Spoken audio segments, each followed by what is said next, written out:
done a preliminary set of games, and most of these are like elite travel club team games, U13, U14, high school type games. And what we're seeing overall is a problem, right? And almost what the cultural problem is, or what the meta problem is, in terms of how the culture structures the game, right? And so, what I'm trying to do is use Football Manager to design a meta that models the game here. And most of the game are sort of fluid counterattack type style of play, very direct, around the ball. Players exchange and rotate quickly. Players kind of get forward randomly, somewhat. There's not a lot of high possession or controlled possession, right? And so what we're trying to do is use the Football Manager meta game model to model that, and so it's not so much that the problem is that the style is fluid. You can play fluid football. You can play direct football. You can play direct vertical football. That's not the issue. The issue is that the setup, apart from that style of play, is specifically positional, right? So they want to build up from the back. They're not very direct, building up out of the back. If they are direct, it's a long ball, and they bypass the midfield. And the structures of the team, 4-2-3-1, right? That's normally thought of as a counterattacking formation. Fine. But the meta is positional with a counterattacking style and counterattacking formation. So the overlaps, if they occur, are down the wing. The buildup is short. The ball's forced to the middle. It's very direct, high tempo. Dribbling and taking on the defenders is encouraged, and the players are very spaced out. The balls come in early and through, and shooting is encouraged as well, right? All this sounds familiar, I'm sure, to the style of elite club soccer in America, right? So build up short, right?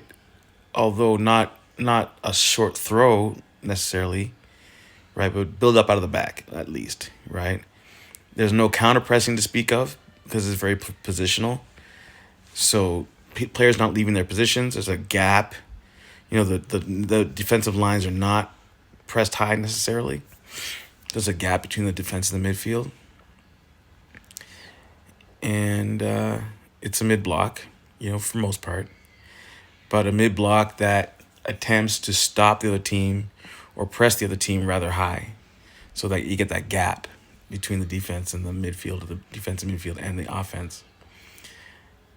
And so recreating the meta here, just the baseline of this team, while it's a recently promoted young team that's probably outmatched at every position, they are undefeated in the last 5 games. The game I'm going to simulate is against the bottom of the table. And we're going to play it twice. We're going to run it with the sort of American cultural model of positional fluid counterattack. And we're going to try and do like a more high control possession type game. So we're going to run it twice, so to speak. Anyway, it looks like I'm about ready here. So 4-2-3-1 fluid counterattack with a positional bias, build out of the back bias. Here we go. It's going to look very familiar, right, to a lot of people. And the matchup is interesting, right? Basically, third of the table against 17th on the table, undefeated in 5 games versus winning 1 game in 5 games. And we'll see what happens.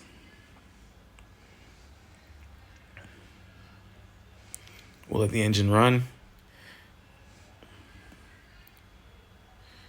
right? So immediately we see that kind of like counterattack collapse, build wide, and then the game kind of degenerates or locks up into that long ball down the middle. Not enough players pursuing, not enough cover behind, not enough players committed forward or had a chance to get forward. Again, wide play in an area that should already be progressing towards funneling towards the goal, but the buildup is the buildup is maintained up the field, and the positionally spread out on both flanks is maintained up the field. And I guess these guys aren't great switchers of the ball. That is possible as well. But even if you're great at switching the ball, the question is when and where are you doing it? From what level? Right? You don't want to be switching from the fullback to fullback necessarily high up the field. You want that to occur in the midfield third.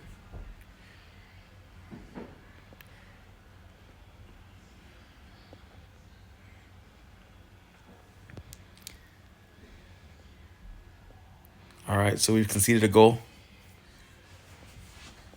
How many minutes is that? So 10 minutes in, we're already behind. So at this point, most club coaches will switch to a more aggressive stance. Start trying to throw people forward. So I'm probably going to do that at this point. Go from attacking to very attacking. There it is. Right? So the build-up's decent, right? But it relies on that wide ball. Oh, that's a nice chance. And it progresses and funnels on the dribble, right?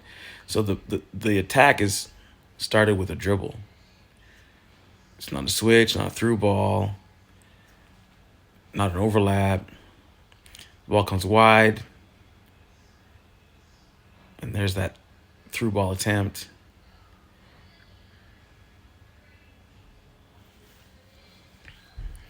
That's a little bit better, but there's no overlap or pause so that the structure, the formation of the team can overlap. It's very direct. It's very hard for players to get forward.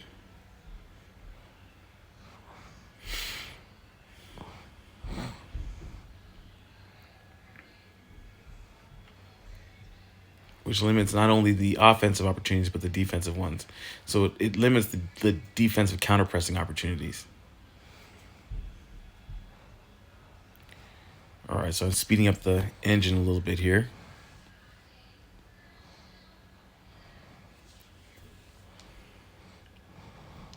Looks like still in the first half. Very little possession, right? Although the chances seem to be about equal.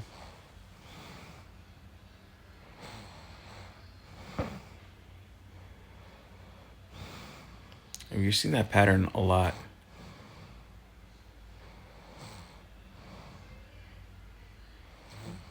That's better. People getting forward.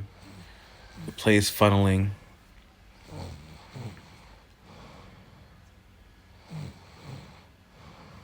I've got an injured player. All right, we saw this guy in Valle. He's a nice, a young striker. He's fast on the dribble. It might help that this setup a little more. But this is a game that this team should win. It should not be down at halftime with very little to show for it. This team should be... Let's get the halftime. This team should be winning. So second half.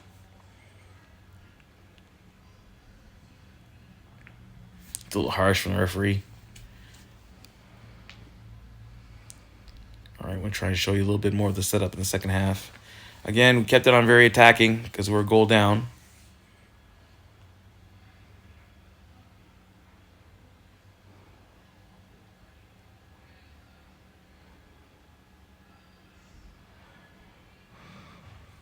although we're sort of sunk in, looks like we're getting decent pressure on the ball.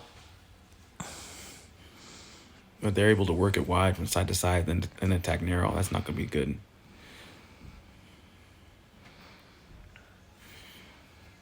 The game seems to be degenerating a little bit into set pieces as well. Around the 58th minute mark, we're going to start with some subs, especially on the attack, see if we can't turn some of this around.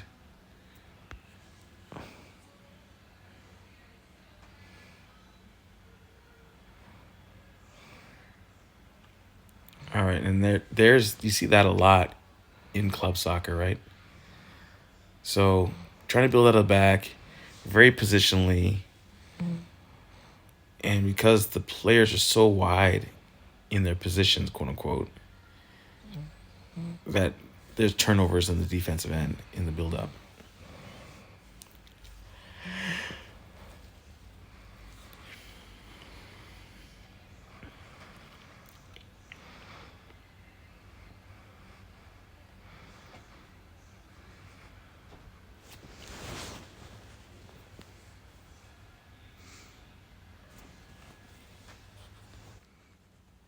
Build up, short build up, and then the ball seems to be forced through the middle and then lost, and then there's a counter, which is a very common pattern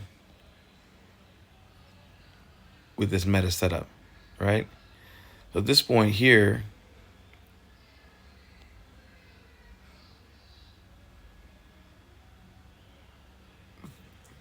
that because of the positional play, you somewhat strengthen their zone and are vulnerable to interceptions and build-up, right?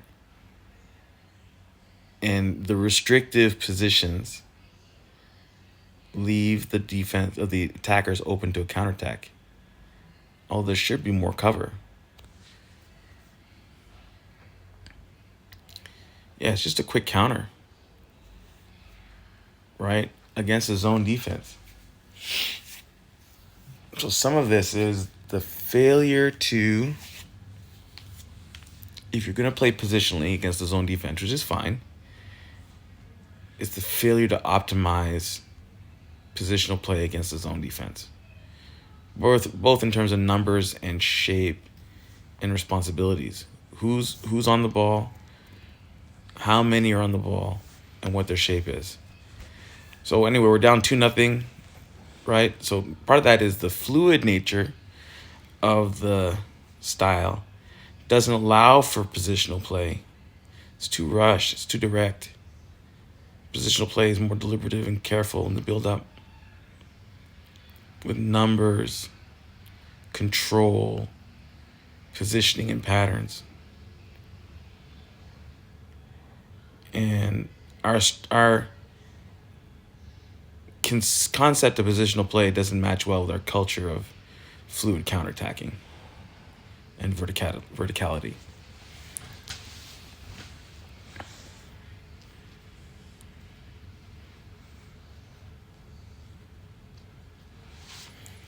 Oh, looks like we're down 3 goals. All right, see if there's anything we can pull together. Nothing there. Anyway, we're not coming back 3 goals, right? With 10 minutes left in the second half.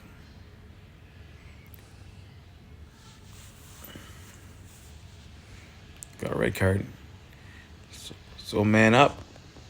Let's see what these stats are. All right, 0.27 XG, 37% possession, 84% passing success.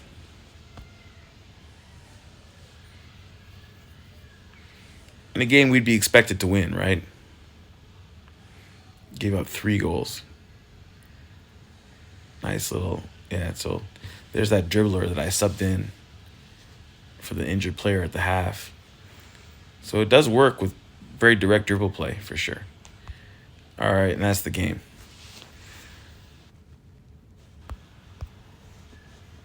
Let's look our next setup.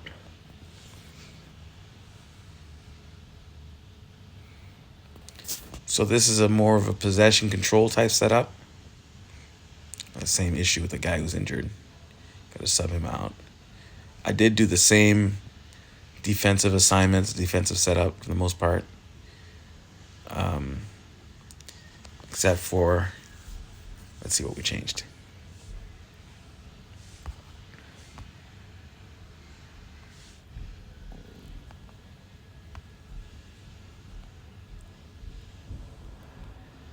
So already like much more narrow, direct,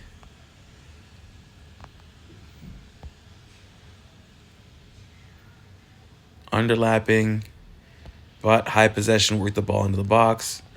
Still some of the pass into space, counter type setups, right? So it's not fully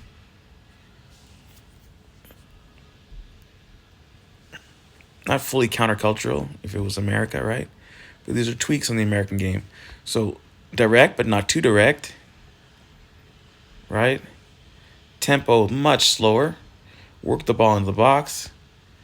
I've got run at the defense, so that's still the same. So take your space. That's probably a little counterintuitive to possession play. But the style is vertical tiki-taka, right? Control. Vertical tiki-taka. It's set on attacking to start. Right? For the most part, that's our setup, right? The distribution is, let's see what the distribution is.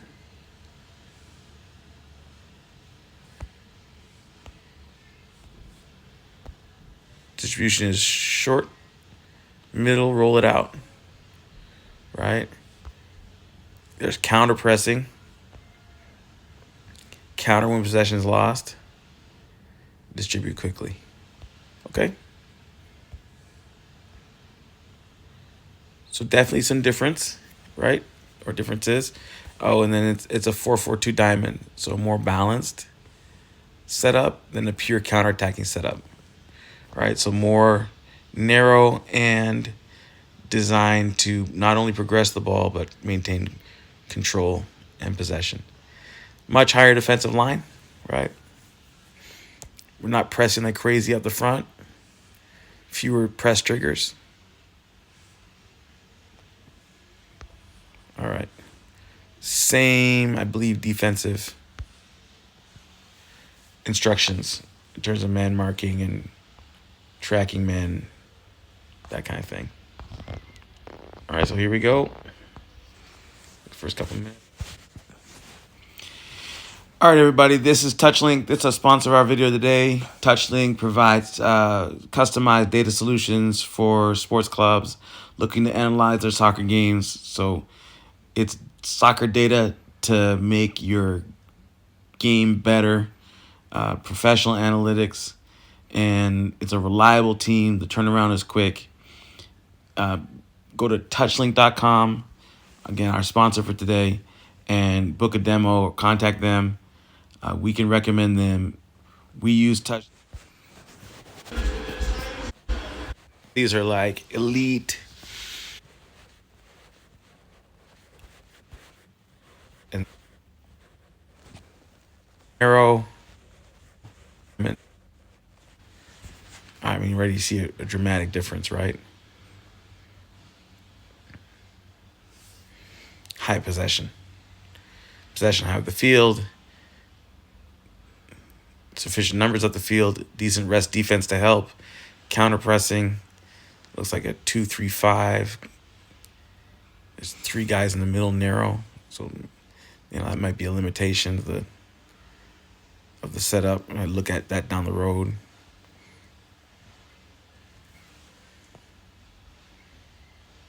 But the whole formation is more engaged. Front to back is more narrow. Left to right is more narrow. The ball moves around faster. There are more options. And it does circulate. The ball circulates. It's not necessarily forced forward.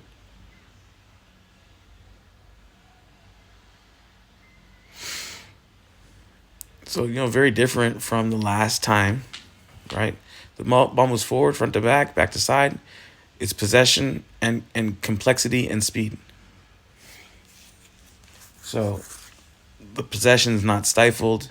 It's not forced vertical. It's not forced narrow. It's not forced long. And the possession has a higher tempo, more complexity. So the possession is not stifled in a nutshell. It has some value. It's not just about taking the ball away from the other team. Now it's a matter of like we up the tempo, up the complexity of the passing in possession. Same idea to keep possession, but maybe we can find the free man and spring something, create something with complexity in the passing and tempo. Right now, it doesn't look like it's producing extra shots or extra chances. There might have been even more chances the other way, right? But you can see where conceivably the other team could be broken down at least.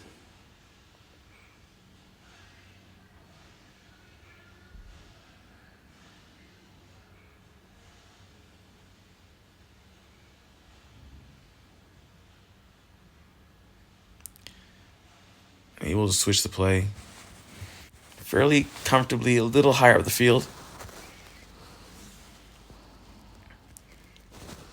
So the switch of play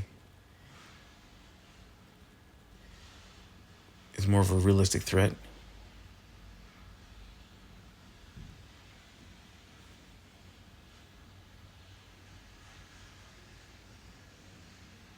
You don't want to be switching back and forth along the back line, right?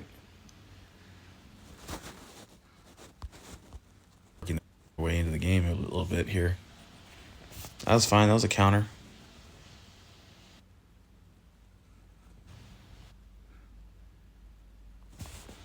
XG is about the same, but I think that.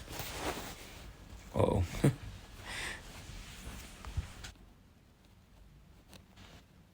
Here's the second half.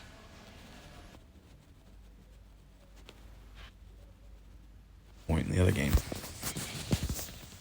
Same opponent, obviously, right?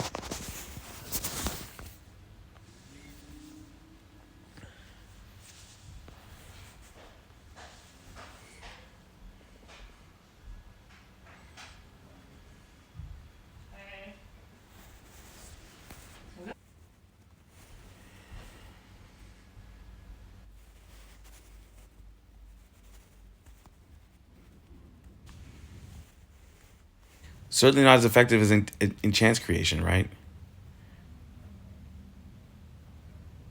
Every other aspect of the seems to be better though. Defensively, much more solid.